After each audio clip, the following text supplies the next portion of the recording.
Go. The principles laid down in the said decision cannot have any application in the present case, although the decision rendered in this case in the decision under the Arbitration and Conciliation Act 1996, taking into consideration the arguments of the appellant, it is necessary to mention here that the court does not have any power to extend the time under the Act, unlike Section 28 of the 1940 Act,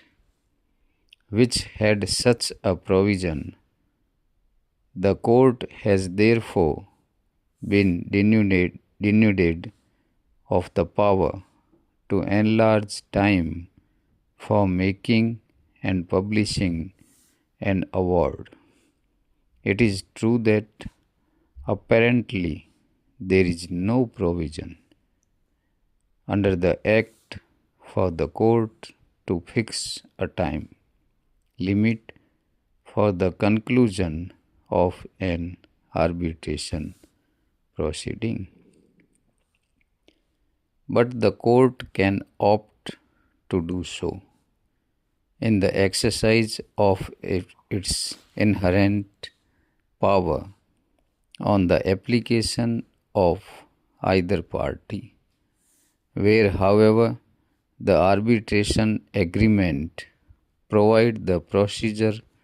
for enlargement of time and the parties have taken recourse to it and consented to the enlargement of time by the arbitrator. The court cannot exercise its inherent power in extending the time fixed by the parties in the absence of the consent of either of them. The counsel for the appellant further contended that the High Court could not have terminated the mandate of the arbitrator with reference to the contention made by the appellant that the arbitrator, having concluded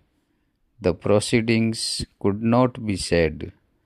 to have failed to act so as to attract the provision of Section 14th of the Act, which will call for termination of the arbitration proceedings. It is pertinent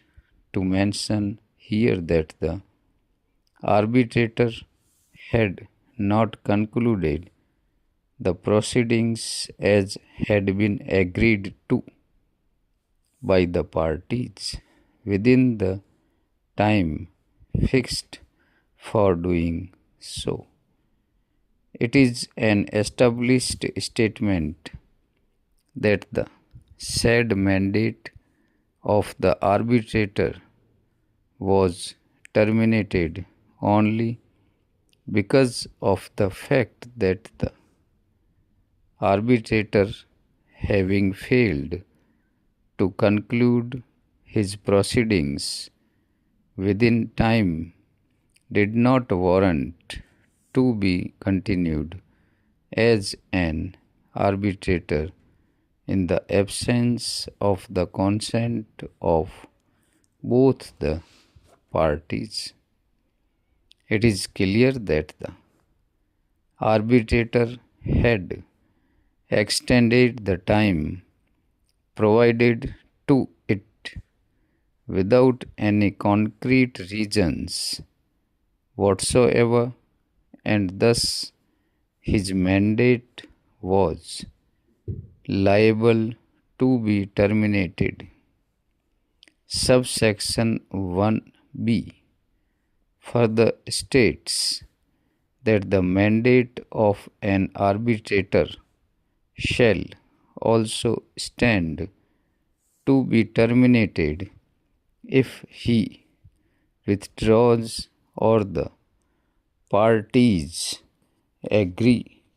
to the termination.